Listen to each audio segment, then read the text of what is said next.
Se ha desempeñado como funcionario público en el cargo de jefe de asesoría legal del Ministerio de la Mujer y Desarrollo Social, como asesor de la Comisión de Ética y Transparencia del mismo ministerio.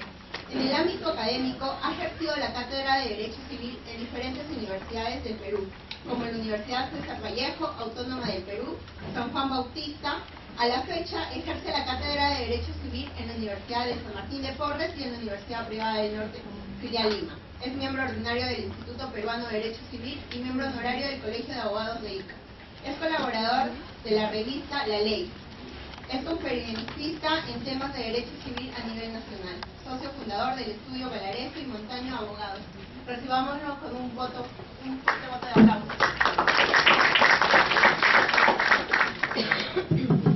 ¿Me escuchan bien? A ver, en primer lugar quiero agradecer la invitación hecha a mi persona por esta prestigiosa revista San Martina, y nuevamente es un placer estar en esta tradicional casa de estudios para conversar, reflexionar sobre un punto importante que da inicio justamente a este curso de Derecho Registral Inmobiliario, y hago referencia justamente a los principios registrales.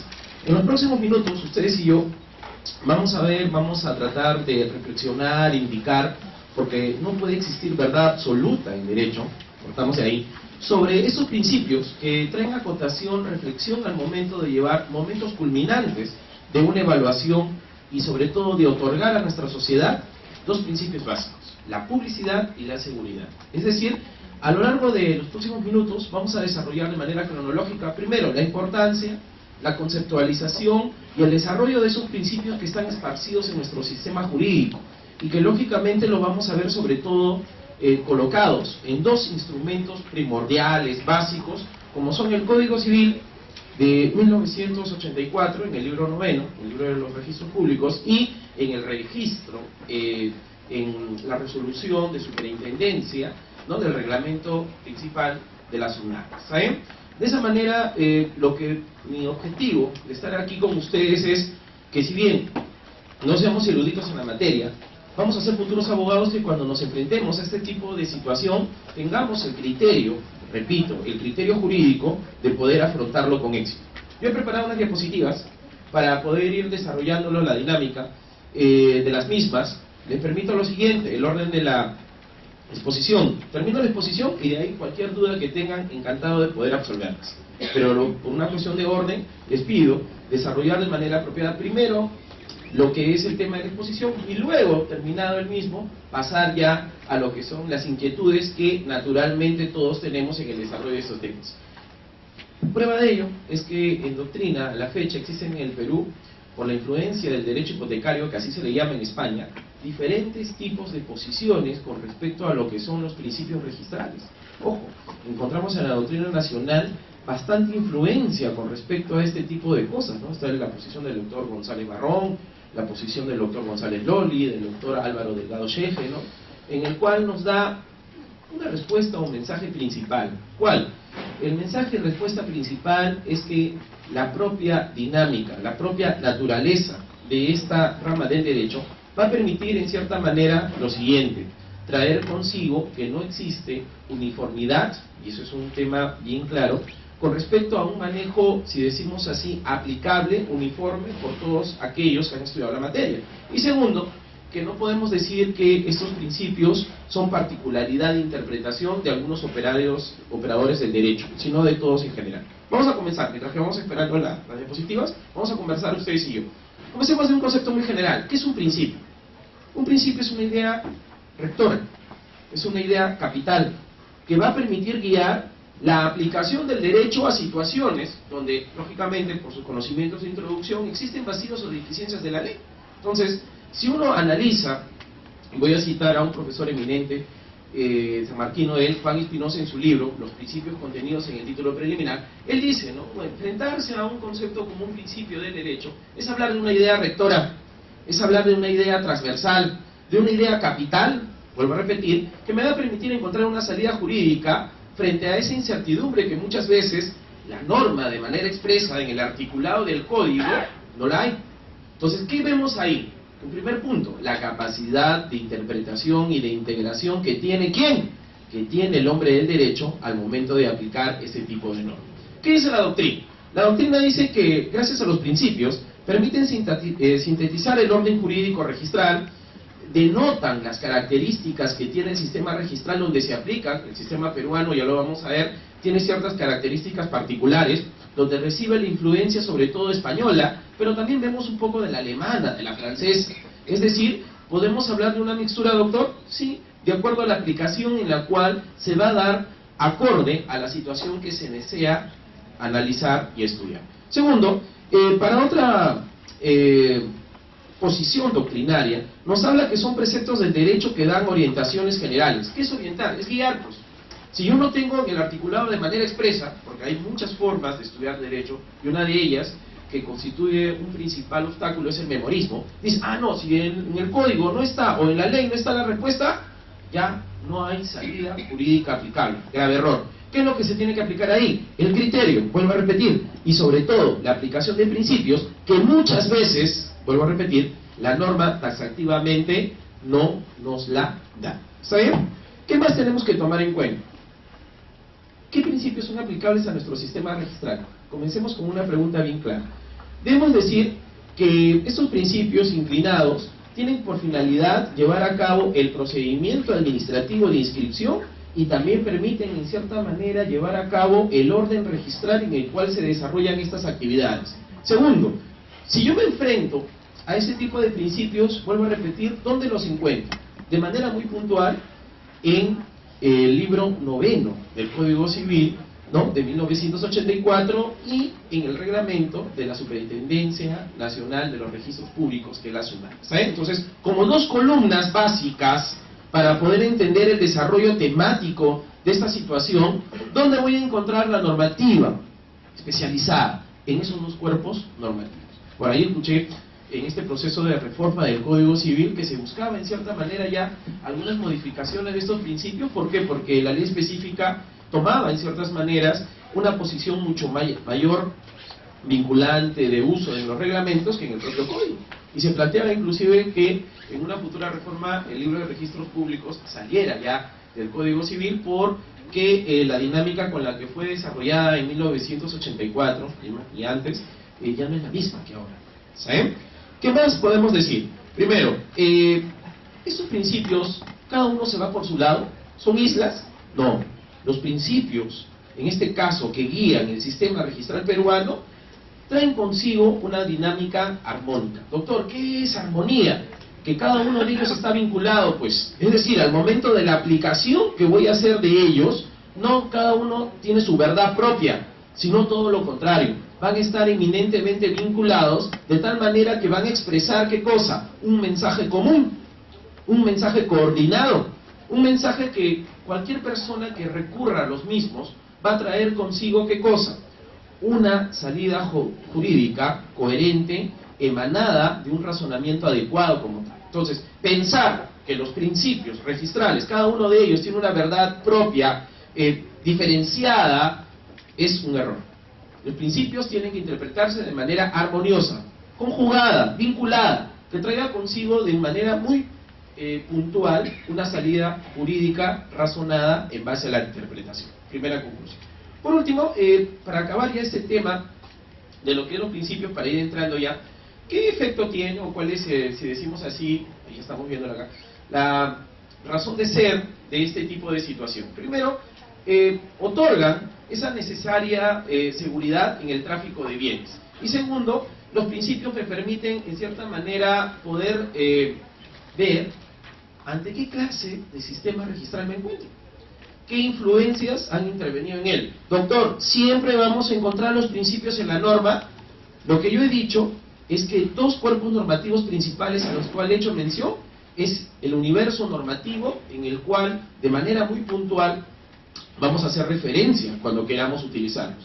Pero también hay algunos principios que no están en la ley, pero están en la doctrina, o en decisiones jurisprudenciales que van a traer consigo soluciones.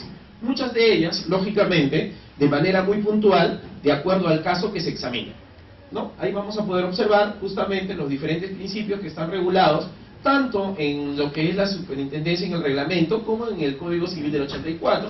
Hay una definición de Rocasa Sartre, que es un autor que escribe sobre derecho hipotecario español, que trata en cierta manera de dar una puntualización de las mismas. Ojo, no estoy repitiendo que digo que está bien lo que dice él, simplemente trato como referencia de que estos temas son transversales, es decir, no son exclusividad del sistema registral peruano, a eso voy.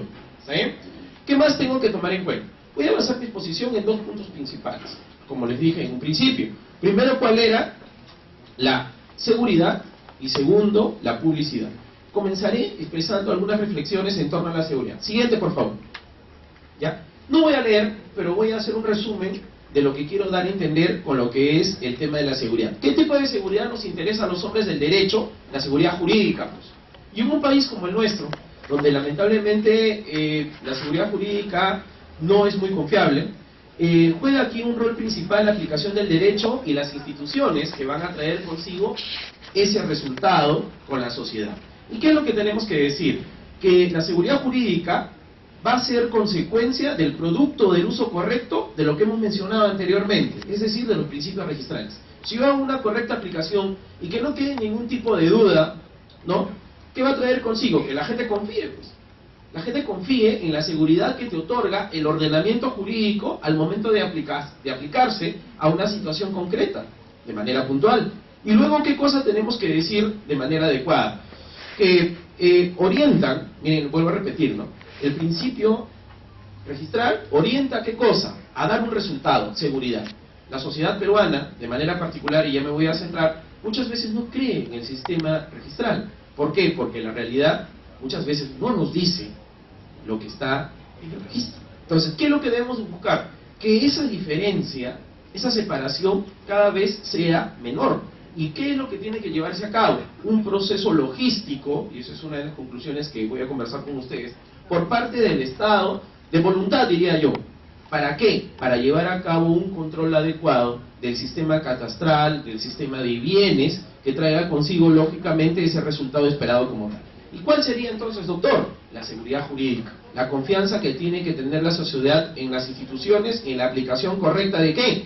De los principios registrales que hoy son materia, lógicamente, de reflexión entre mi persona y ustedes. Y segunda, ¿cuál sería otro efecto que necesariamente puede estar correlacionado con este tipo de situación? Es la publicidad. Y leyendo ayer a tanto a Juan Morales Godo como a Álvaro Delgado, la publicidad trae consigo una palabra, siguiente por favor, trae consigo una palabra que necesariamente tiene que llevarnos a reflexión. ¿Cuál es? La conocibilidad. Conocimiento, señores.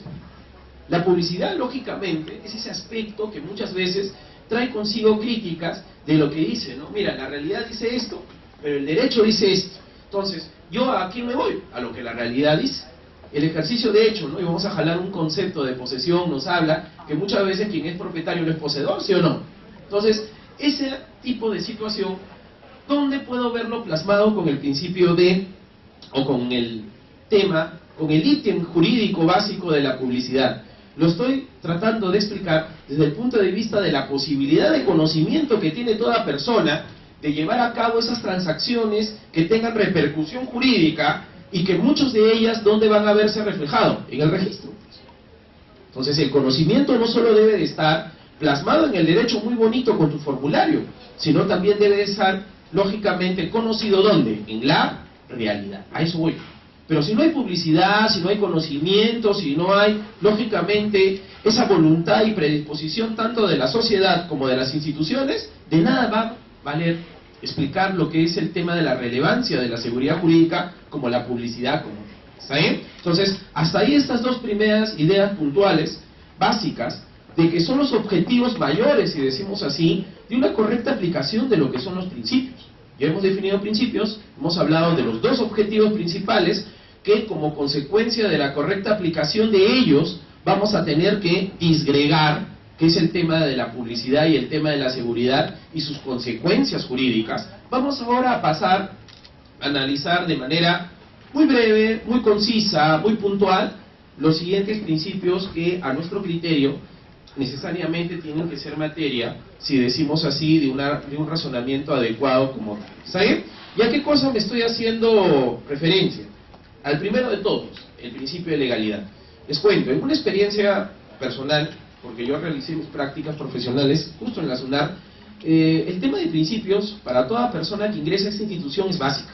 ¿Por qué? Porque el principio de legalidad nos habla del dominio que tiene que tener una persona y también la responsabilidad en la aplicación de las mismas. Por eso que el registrador tiene responsabilidad inclusive administrativa, penal y civil del manejo de este tipo de situación. Entonces, si uno no conoce el primer principio básico del cual se desprende esa base, ese colchón, si podemos utilizar el término, legal, que es la legalidad, lógicamente el resto, como una cuestión natural, no va a encontrar ese asidero necesario, básico, al momento de estipular estos temas. Primero, el principio de legalidad, y ayer estaba estaba leyendo los comentarios del doctor Jorge Avendaño, muchas veces es confundido con la calificación registral.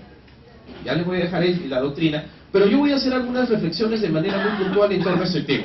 Si yo me enfrento al principio de legalidad, ¿cuáles son los primeros conceptos que tienen que vertirse para llevar a cabo una interiorización de estos términos de manera puntual? Primero, que el título, ¿no?, o el documento que pretenda su inscripción o anotación, ¿no?, en el registro, tiene que pasar por un juicio de valor. Y ese juicio de valor tiene que ir de la mano con una correcta aplicación del derecho. El registrador es un hombre del derecho. El registrador es un abogado que va a llevar a cabo, ¿qué cosa? Un proceso intelectual de calificación en donde va a percibir que la ley de manera explícita te está dando ciertas funciones al momento de llevar a cabo, ¿qué cosa? Esa evaluación de ese acto jurídico, de ese hecho jurídico, de esa resolución jurídica que necesariamente se desea, y acá vamos a ver que está ligado al principio de rogación, se desea inscribir. ¿Está bien? Entonces, ¿qué es lo que tenemos que tomar en cuenta? Y voy a resumir el principio de legalidad en 3 aspectos que necesariamente tienen que ser llevados a cabo como reflexión y evaluación por parte del registrador. Primero, la capacidad de los otorgantes. Y la capacidad, señores, no es un tema netamente registral. La capacidad es un tema civil que se encuentra ¿dónde? Que se encuentra en el libro de personas, pues, con respecto al tema de la capacidad de ejercicio y la capacidad de goce. Como decía el eminente maestro Carlos Fernández Cesarego, esa división es una división normativa, esa es una división, si decimos así, doctrinal, porque él fue el padre del libro primero, la capacidad es una sola, nos decía, y es una verdad. La capacidad es una sola, sino para un manejo, y esto yo también, cuando era estudiante, tenía esa confusión. Uno revisa los códigos, ¿qué pasa? Dice, capacidad de ejercicio, capacidad de goce, artículo 3, artículo 45, 48. Ah, ya, ¿así está regulado? No. Lo que nos está diciendo es que la capacidad es una sola, sino que para un análisis sistemático se ha colocado de esa forma. Situación que en un futuro proyecto de reforma ojalá cambie. ¿Por qué? Porque lo ideal es que en un solo título esté todo el tema de la capacidad, ¿sí o no? Si uno se pone a pensar, me voy del 3, de ahí me salto el 48, ¿está bien? ¿Qué no dice nuestro razonamiento jurídico? Está bien que el tema de la capacidad, primero, la capacidad de goce, artículo 3, y de ahí me voy al 48, al 45, al 46, donde está la capacidad de ejercicio, ¿está bien eso? Lo ideal en una futura reforma, y acá acabo porque este tema es apasionante, es que en una futura reforma del Código Civil exista un solo título para el tema de la capacidad y que esté así de manera ubicada, ¿no?, y nos permita un mejor desarrollo en torno al mismo. Entonces, volviendo al principio de legalidad desde el punto de vista registral, ¿qué es lo que nos está diciendo?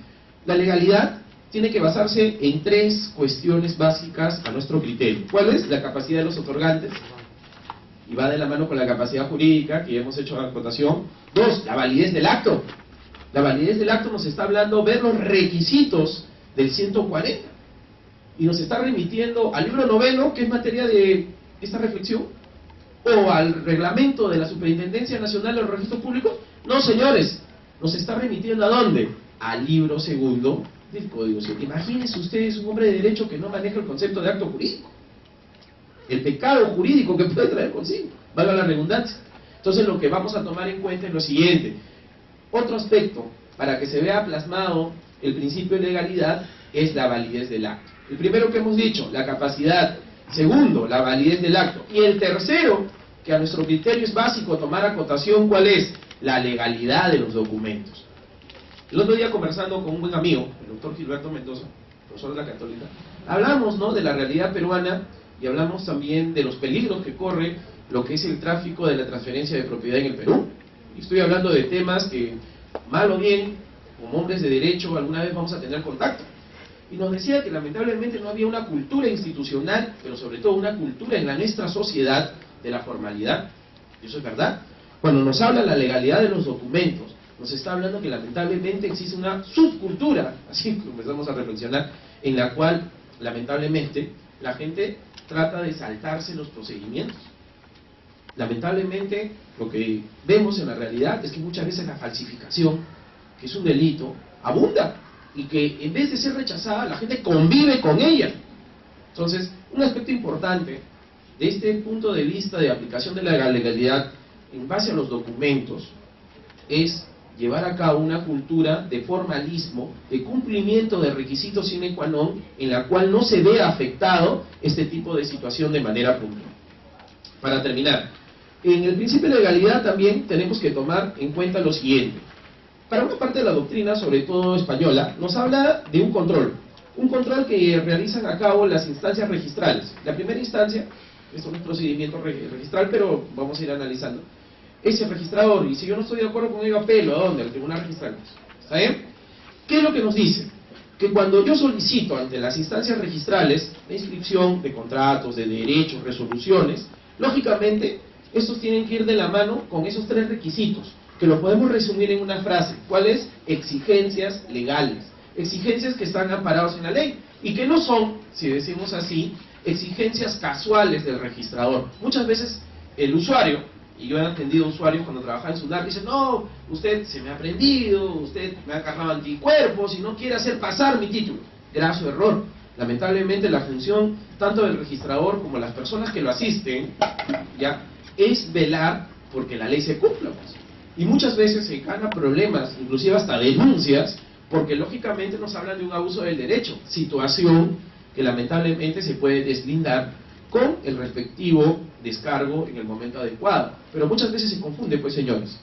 La calificación y control es la exigencia, ¿no?, detallada, religiosa, del cumplimiento de la ley, para no caer en ¿qué? En situaciones que lógicamente puedan traer inseguridad jurídica, y sobre todo cometer una injusticia o delito con respecto al tipo de situación que se desea inscribir.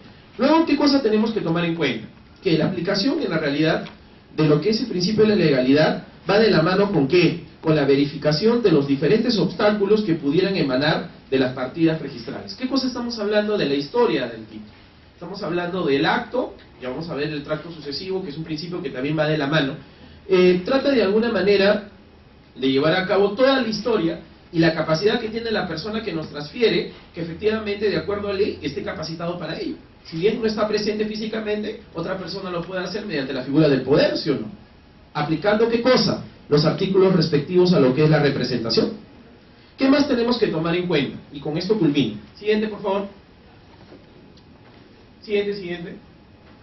Vamos un poco a hablar de la calificación registral. ¿Saben? Ustedes no tienen ahí el material, ¿no? Pero yo voy a reflexionar por cuestiones de tiempo de manera muy concreta. La calificación del acto, del documento, ¿cómo lo podemos resumir? Como una evaluación en sentido formal y sustancial. Doctor, ¿cómo puedo decir eso? Formal, lo que me dice la ley. ¿Qué es lo que me exige el Código Civil? ¿Qué es lo que me exige el reglamento de la SUNAT? Y el sentido sustancial, ¿a qué cosa va? A la capacidad del sujeto, persona natural o jurídica, que se presenta ante registro con el objetivo de lograr esa meta. Desde el punto de vista sustancial, entonces, lo que se analiza es la capacidad subjetiva del sujeto, que se presenta ante registro para llevar a cabo esa situación. ¿Está bien? ¿Y cuál es el resultado de esta calificación registral, si decimos así? Es ver si efectivamente el acto es o no inscribible, ¿no? Como acto final, ¿no? ¿Puede darle luz verde, señor registrador? Mire, a cada rato usted que me hace esquelas de observación, tanto virtuales como físicas, estoy viniendo ya, creo que la SUNAT es mi segundo hogar, porque a cada rato hago mis colas. O sea, ¿qué significa eso? Y lamentablemente el común denominador de las personas lo toma como una cuestión personal, ¿eh? Lo digo tanto como primero cuando trabajé dentro de la institución y luego como usuario, ¿no?, en el asesoramiento de este tipo de situaciones. Entonces, ¿qué es lo que hay que tomar en cuenta? Que no hay una cultura, pues, una cultura de cumplir los lineamientos legales al momento de llevar a cabo este procedimiento. Simplemente el registrador, dentro de sus funciones, lleva a cabo una evaluación, y acá viene otro punto básico de la aplicación de la legalidad, por eso que salen apelaciones ante el tribunal. El registrador es un abogado, es un hombre de derecho, pero una buena calificación se va a llevar a cabo con una buena base de cultura jurídica registral. ¿Qué significa eso? Si el registrador no se capacita, si el registrador no califica de manera adecuada en base a los principios, si el registrador no está actualizado con la jurisprudencia, tanto nacional como extranjera, en torno a estos temas, ahí es donde se genera, primero, la controversia y segundo, la desconfianza. ¿Y qué es lo que vemos, lamentablemente, como resultado? Que la segunda instancia, en este caso el tribunal registral, se comienza a llenar ¿de qué? De una sobrecarga de pedidos, de instancias dobles, que lógicamente tiene que resolver y muchas veces no se da abasto. ¿Está bien? ¿Qué es lo que tiene que traer como consecuencia final entonces? Como consecuencia final va a traer consigo si el acto es inscribible o no, pasando los filtros legales debidamente estipulados en la normatividad especializada y que justamente traen como consecuencia una correcta aplicación del mismo. Siguiente, por favor. ¿Ya? Vamos a... Siguiente. Vamos al principio de especialidad. ¿Está bien? Y luego de haber llevado el filtro principal, porque la legalidad, el principio es el principio de principios, dicen, ¿no? A veces, lo cuento como una anécdota personal, en la calificación que hacíamos en las unidades registrales, decía, bueno, ya no encuentras un artículo así, ya ponle pues el principio de legalidad. Ya, ¿por qué? Porque como es un principio tan transversal, le decía, ¿no? El comodín, el principio comodín. ¿Por qué? Porque es el principio que acumula o absorbe, esa es una parte de la doctrina que habla así, a los demás. No está mal lo que se dice, pero tampoco hay que hacer abuso, pues. ¿Por qué? Porque el principio de legalidad muchas veces se ve concretizado en otros principios. Entonces, mejor me voy a lo especializado que ir a una situación general que denota ¿qué cosa? Falta de seriedad al momento de la calificación. A eso voy. ¿Está bien? Vamos al principio de especialidad y lo vamos a resumir de la siguiente manera. También, ¿con qué otro nombre se le conoce al principio de especialidad? Al principio de especificación. Y justamente se basa en la determinación que tiene perfectamente claro cuáles son los bienes objeto de la inscripción. O sea, es delimitar, es saber que no se confunda, sino que con lujo de detalles se especifique de manera perfecta, si decimos así, qué tipo de bienes son los que voy a inscribir, quiénes son sus titulares, cuál es su alcance, es decir, dejar debidamente detallado, por eso que se llama especificación, especialidad, qué tipo de registro es el que voy a utilizar, qué tipo de bien es el que voy a inscribir y cuál es la capacidad de las personas que se están presentando frente al mismo. ¿Está bien? ¿Cuál es su objetivo? Individualizar los derechos inscritos en relación a los bienes y a las personas, que por cada inscripción se haga una partida separada. ¿Y eso qué denota? Doctor, ¿cómo lo puedo resumir eso en una sola palabra? Orden, pues. Orden. Orden que muchas veces nosotros no estamos acostumbrados a darles con respecto a una adecuada clasificación, ¿sí o no? Perdón. Me acuerdo mucho cuando se dio el código, y voy a jalar un tema de derechos reales, ¿sabes? Solo denme un minuto. Bienes muebles y inmuebles, ¿se acuerdan? Cuando decía, el avión es un bien inmueble, pero luego eso se modificó con la garantía mobiliaria, ¿sí o no? Entonces ahí había dificultades. Lógico, ahora ya con la garantía mobiliaria, las nuevas jurisprudencias y las nuevas clasificaciones, eso ya ha pasado. Pero, ¿qué es lo que me trae como resultado final? Que para cada tipo de bien, para cada tipo de acto y para la capacidad de la persona que lo presenta, exista un registro de manera especializada. Siguiente, por favor. Ahí, ¿qué es lo que vamos a ver? Lógicamente, los tipos principales de registros donde se ve denotada la especialidad, pues, o sea, no nos vamos a confundir, no va a haber esa mixtura como una especie de tallarín jurídico, que por ejemplo, ¿no? Voy a hacer el registro de defunciones en el registro de bienes inmuebles, y lógico, pues es totalmente fuera de contexto. Entonces, para poder poner un ejemplo más claro, lo que estoy diciendo, la finalidad del principio de especialidad es poner las cosas en su sitio, es dar ese orden sistemático de acuerdo a la categoría y calidad que tiene el bien o el acto que deseo, ¿qué cosa? Inscribir. Situación que, felicito, está bien, ¿por qué? Porque eso denota orden, y el orden trae consigo, ¿qué cosa? Confianza y seguridad. Eso es lo que tenemos que denotar de manera plena. Siguiente, por favor. Vamos a la publicidad. Ojo, voy a tomarlo como principio, pero al principio de la, para la redundancia, de la exposición, ya hice acotación que era uno de los objetivos de este tipo de reflexiones que vamos a hacer. ¿Qué es lo que vamos a decir? ahí van a encontrar ustedes un sinnúmero de posiciones. Simplemente yo voy a resumir de la siguiente manera. Primero, ¿cuál es el objetivo del principio de publicidad? Primero, vamos a jalarlo con la palabra cognoscibilidad. ¿Qué significa eso? Nos permite conocer quién es el titular del bien, permite exteriorizar, ¿qué significa? Frente a los demás, ¿no? ¿Quién tiene el derecho? ¿Quién es la persona que es titular del bien? ¿Qué gravámenes existen sobre el bien? Y sobre todo, permite dar seguridad frente a terceros. Acá vamos a utilizar una presunción en torno a la publicidad que es iure iure. ¿Por qué? Porque nadie puede alegar desconocimiento o ignorancia de qué es lo que aparece en registros. ¿Cómo puedo interpretar eso, doctor?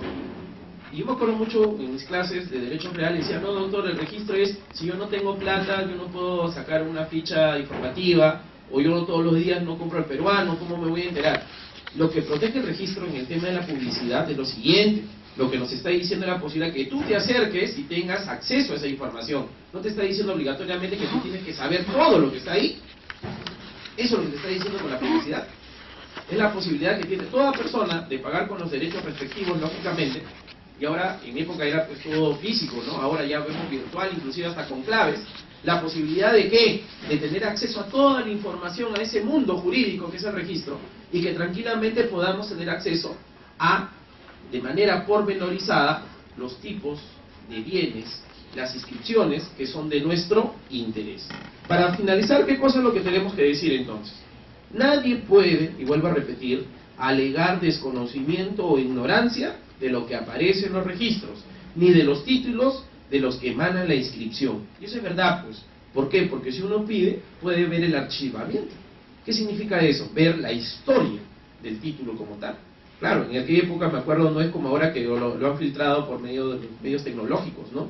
Que lo han escaneado. En aquella época uno tenía que ir y zambullirse, si decimos así, en los folios, ¿no? Tremendos, dicho sea de paso, para poder ver la historia. En ese caso estaba trabajando en los bienes inmuebles, la historia de una casa, por ejemplo, de una finca. Entonces, esa situación que nos trae a cotación, de que la publicidad nos permite tener acceso a la historia de los bienes, nos permite ver qué dueños han tenido, nos permite ver qué gravámenes ha tenido y tener acceso a la historia completa del desarrollo de cada una de estas situaciones. Para un mejor estudio, siguiente por favor, se divide la publicidad desde el punto de vista sistemático en dos grandes campos, la publicidad material y la publicidad formal. Voy a hacer unas breves reflexiones en torno a las mismas de manera muy puntual. En torno a la publicidad material, ¿está bien? La publicidad material va de la mano con la reflexión que he hecho. Es la posibilidad que tiene toda persona de conocer. ¿Qué significa eso? ¿Qué derecho te otorga la inscripción como acto registral como tal? Y justamente nos da de manera adecuada esa presunción de existencia o apariencia jurídica y la oponibilidad, ya lo vamos a ver el principio erga omnes o de oposición, ¿no? Frente a otro no inscrito. ¿Qué significa eso? Que la publicidad material dice, bueno, yo te voy a vender a tu casa, pero tú no apareces como dueño acá. Entonces, la verdad material es aquella que está en la inscripción, pues. La verdad material es aquella que de la historia o el bagaje lógicamente nos permite hacer ¿qué cosa? Un contraste entre lo que la realidad dice y lo que el derecho dice. ¿Está bien? Entonces, para terminar, ¿con qué otro nombre se le conoce a la publicidad material? Con la publicidad sustantiva. Y se basa justamente en el efecto o consecuencia que produce los registros. Ese acto que algunos españoles le dicen la registración, que en algunos casos nos permite protegernos, como también perjudicar ¿a quién? A terceros. Por ejemplo, una persona que quiere pasarse de listo y vender una casa que no es suya, con la aplicación de la verdad material por la persona que le iba a comprar, lógicamente queda sin base su proposición, lógicamente desafortunada. Siguiente, vamos a la publicidad formal. ¿Qué es lo que tenemos que decir con respecto a la publicidad formal? Complementa a la publicidad material. ¿Y qué es lo que tenemos que dar a acotación? Que la publicidad formal es un tipo de publicidad procesal y se refiere sobre todo a la forma como se accede a la información que brinda el registro. Es decir, se refiere a los certificados en concreto, como también a las manifestaciones de publicidad directa, y se refiere justamente, a las formas en las cuales uno tiene acceso, por ejemplo, a un CLIN, un certificado de registral inmobiliario, ¿no? ¿Por qué decimos una publicidad formal? Porque si bien yo puedo tener acceso a la información, ¿qué es lo que me solventa? Y voy a parafrasear a una persona que tiene un mal recuerdo en el Instituto Nacional de Estadística e Informática, el INEI, papelito manda, ¿se acuerdan? Entonces, ¿qué es lo que estoy tratando de dar a entender en esa situación? Que la publicidad formal es aquella que se concretiza en los documentos que están respaldados con los datos o conocimientos jurídicos, que decimos así, obran ¿dónde? En el registro. ¿Está bien? Entonces, por favor, a tomar en cuenta esa gran diferenciación. Mientras que por un lado la publicidad material es sustantiva, el reconocimiento de derechos, titularidades a las personas, la publicidad formal, ¿en qué se sustenta? En la documentación, certificados que otorgan, que trasladan, que exteriorizan esa publicidad sustantiva como tal. ¿Está bien? Esa es la gran diferencia. Siguiente, vamos a la titulación auténtica. ¿Por qué hablamos de titulación auténtica? La titulación auténtica constituye una primera garantía de la legalidad. O sea, doctor, ¿está conectado con el principio de legalidad? Sí. ¿Y de qué manera? Lo que busca sobre todo es que el sistema registral exija para la inscripción se realice en mérito a un instrumento público. Y acá va a jugar una figura importante, la figura del notario, del juez. ¿El juez puede oficiar a registros? Sí. Solicitando, por ejemplo, una inscripción de una medida cautelar en forma de embargo, ¿no? Eso puede ser, ¿no? ¿Qué más puede hacer? El notario. El notario es el presentador cautivo, dice. Es un básico saber por qué, porque de esa manera vamos a poder observar la responsabilidad de la autoridad que se conecta con la vinculación y con el registro. Ojo, eso no quiere decir que cualquiera pueda personarse al registro y solicitar, por ejemplo, una copia literal, presentar un título. Lo que estoy diciendo es hablar de ese respaldo por la posición jurídica que tiene tanto el juez como el notario como tal. ¿Qué más nos dice la titulación auténtica? Lo que interviene aquí, y de manera muy puntual, es el respaldo que se da en el profesional del derecho, sea notario, sea juez o funcionario, en el ejercicio de sus funciones. Es decir, solo tiene validez esa compra-venta porque, lógicamente, ha seguido la formalidad debidamente estipulada para su seguridad jurídica. A eso me refiero.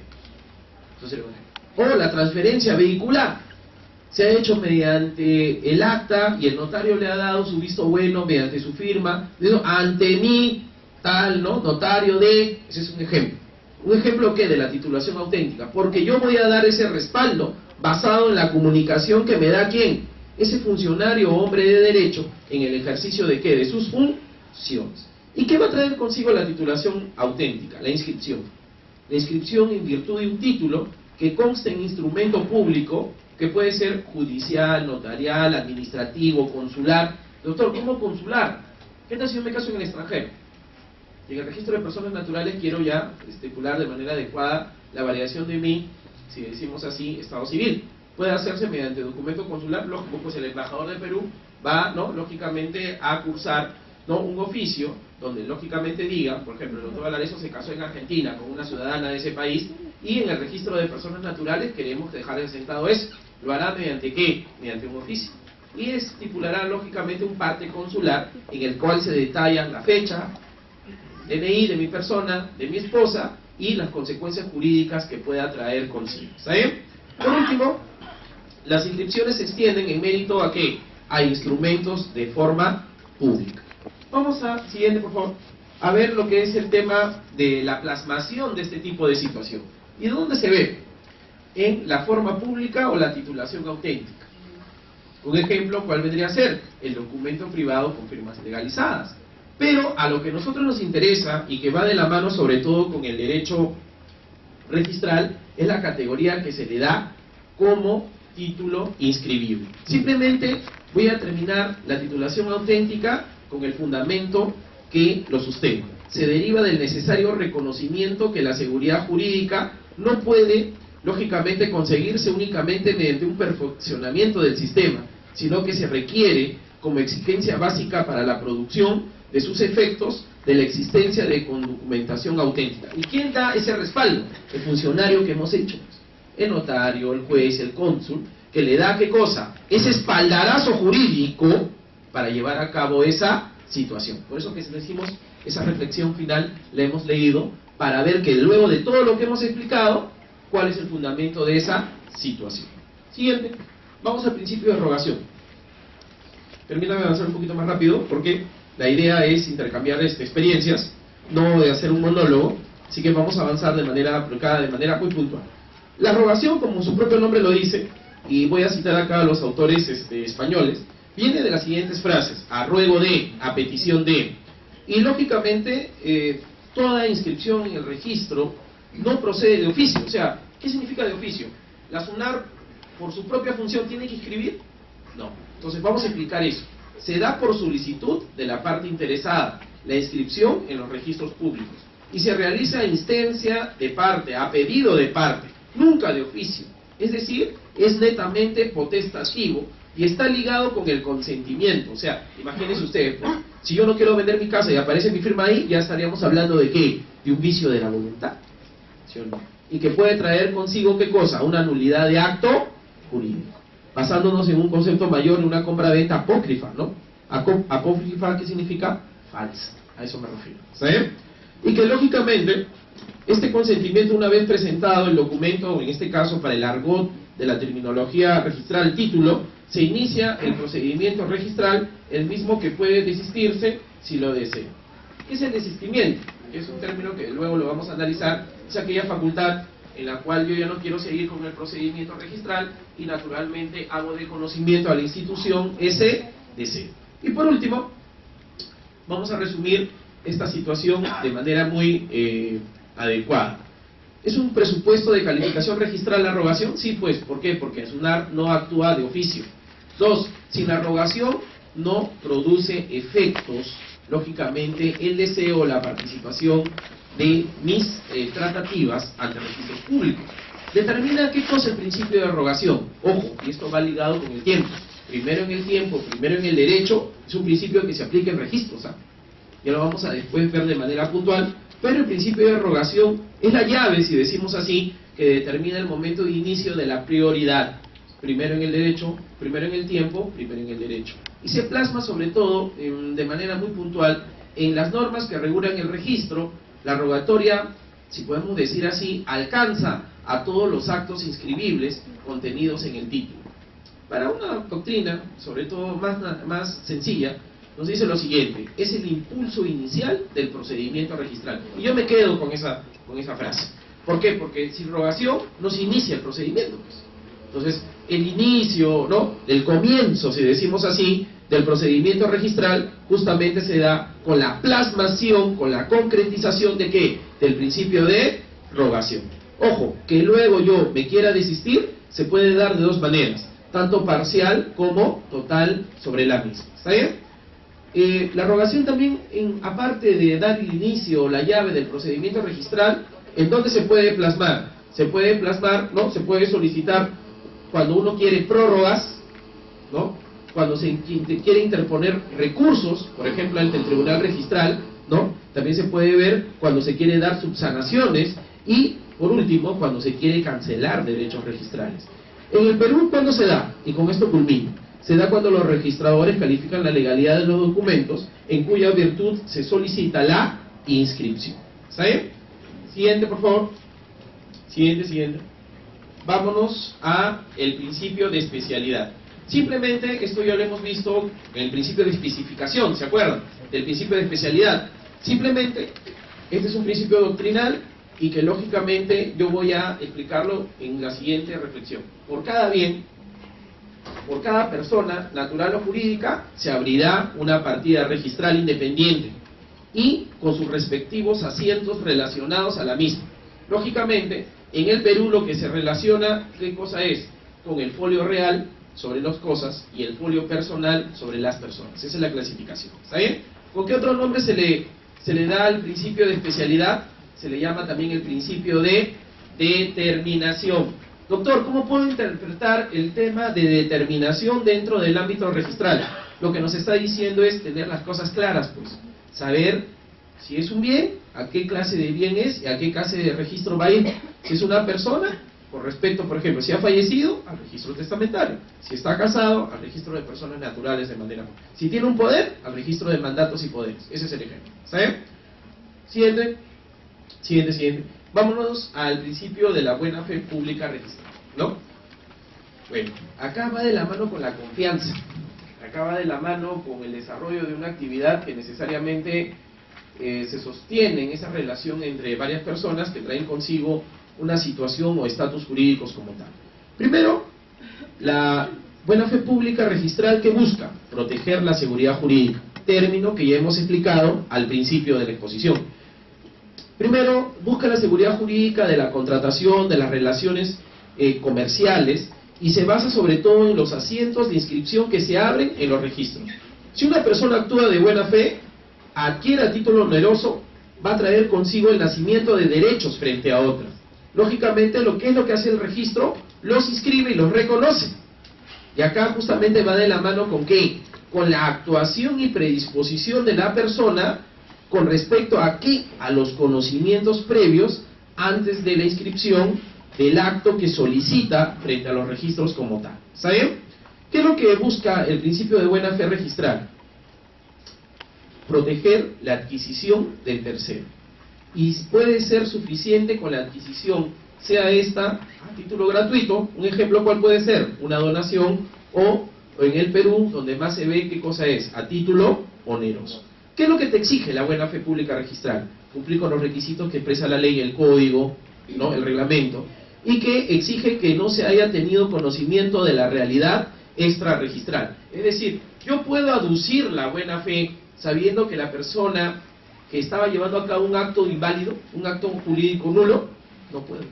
No puede. Entonces, ahí va de la mano con una situación netamente básica, si decimos así. ¿Cuál es el conocimiento previo de la situación registral? Vamos un poco a hablar del tercero registral. Dice, esta protección comprende el supuesto de que se declare la invalidez, que se declare la resolución del título de quien adquirió su derecho actuando de buena fe.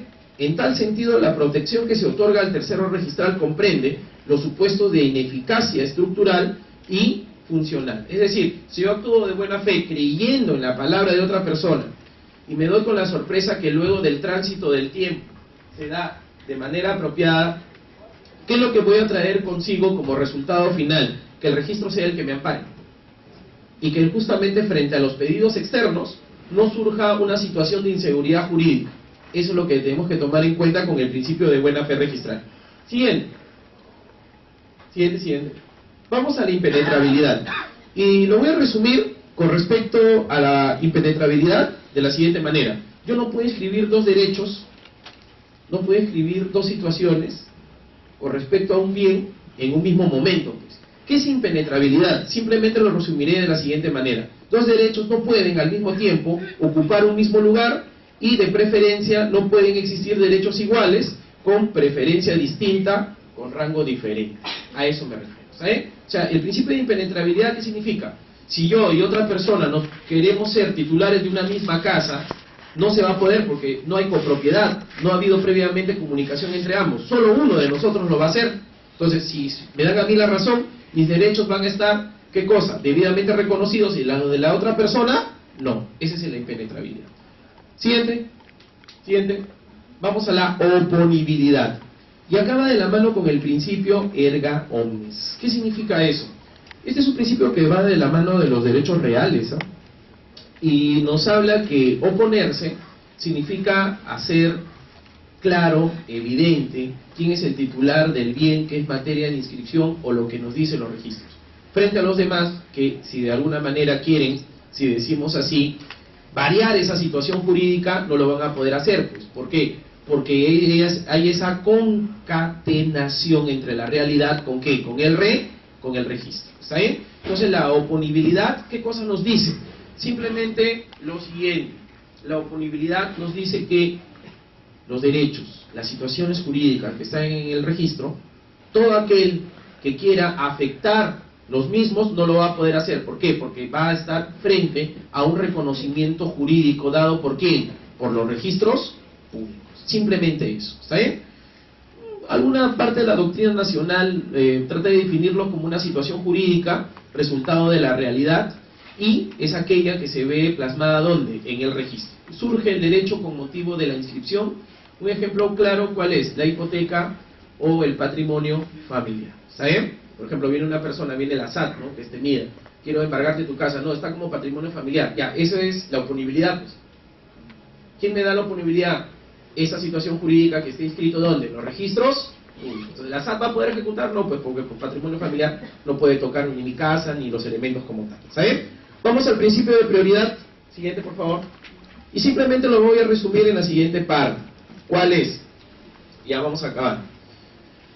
Primero en el tiempo, primero en el derecho.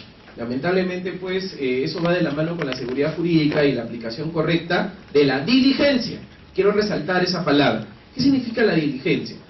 La capacidad y compromiso que tiene la persona por velar por sus propios intereses frente a las organizaciones o a las instituciones jurídicas. Si yo soy el titular de una compra-venta, soy el primero que tiene que hacer el seguimiento y estar constantemente atrás hasta que ésta esté inscrita. Entonces, ¿qué es lo que me está diciendo con respecto a lo que es la prioridad? Y voy a basarlo en la siguiente situación, también llamado prelación.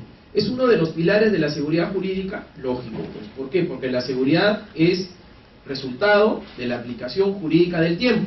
Primero en el tiempo, primero en el derecho. Y lógicamente, ¿cómo opera? Opera como una consecuencia de excluir derechos y para determinar el rango de las personas naturales o jurídicas que están plasmadas frente a ello. ¿Está bien? ¿Qué es lo que tengo que tomar en cuenta en el principio de prioridad? Por ejemplo, dos títulos se presentan en diferentes lugares, uno en el registro, en la zona registral de Lima, otra en el de Tumbes. Lo que tengo que tomar en cuenta es lo siguiente, y por favor, esto mucho ha denotado inclusive el mejor derecho de propiedad o la titularidad del bien. Tengan en cuenta lo siguiente, ¿por qué está determinado el principio de prioridad? Está determinado por la fecha, pero también por el día y la hora de ¿qué? De la presentación. A veces la titularidad de un bien se ha jugado hasta por un minuto, por un segundo. ¿No ven que las mesas de partes y cuando tú ingresas un título te ponen acá la hora inclusive, ¿sí o no? ¿Para qué lo hacen? Justamente para aplicar el principio de prioridad. Voy a terminar con el último, que es el de tracto sucesivo, ¿no? Disculpen más bien, esto es apasionante, por mí me quedo todo el día. Pero hay cuestiones de tiempo y hay que dar paso a otro ponente. El tracto sucesivo lo vamos a desempeñar de la siguiente manera. Es una cadena. No puede existir un acto inscribible en registros que no tenga un antecedente dentro del mismo. Es decir, para otra parte de la doctrina se le conoce también como el principio concatenado. Es decir, la cadena de transmisiones de modo continuo con respecto a la continuidad registral jurídica que se tiene en torno, por ejemplo, el ejemplo claro, ¿cuáles son? En el tema de los bienes. ¿Quién fue el primero que fue el propietario? ¿A quién lo transmitió? Tú eres el tercero. ¿Por qué? Porque antes de ti hubo otro dueño, ¿sí o no? Entonces, ¿dónde veo plasmado ese principio? En el principio de tracto sucesivo. ¿Está bien? Por último, ¿es un presupuesto esencial del procedimiento registral? Sí, pues, porque eso también trae como consecuencia, ¿qué cosa? El orden. ¿Está bien? Y que lógicamente exista un acto previo necesario o adecuado para su extensión. Siguiente. Vamos a las conclusiones y las reflexiones finales y con esto acabo mi reunión con ustedes el día de hoy, sábado por la mañana. Primero, ¿es básico, importante conocer los principios? Sí. Únicamente es, si decimos así, materia de conocimiento de los registradores. No. Yo creo que toda persona debe conocer por cultura general el tema del manejo de los principios. Y todo, con mucha mayor razón, todo hombre de derecho. 3. Un buen dominio de los principios registrales que trae consigo como resultados. Evita la inseguridad jurídica. 4. El respeto por los principios registrales puede traer como consecuencia final la seguridad y la publicidad que todos queremos. Sí. Pero eso va a traer consigo interiorizar una cultura de compromiso de todas las personas que están en la sociedad. Institucional, no solo por parte del Estado, ¿no? Por la SUNAT, sino de nosotros, que como abogados, como usuarios, muchas veces no respetamos los principios y exigimos de alguna manera resultados sin haber colaborado de manera apropiada como tal. Y quinto y último, ¿dónde tenemos que ver la relevancia y la importancia de estos temas? Desde que somos estudiantes, futuros hombres de derecho, que si no tenemos las cosas claras, en este caso de la aplicación en el tema del tráfico de bienes, lógicamente más tarde como abogados y ya como funcionarios, jueces, notarios, etcétera, con mucho mayor razón tenemos que velar por la aplicación correcta de los mismos. Eso es todo, muchas gracias. Ya será mi parte en otra oportunidad de poder conversar con cada uno de ustedes. Gracias.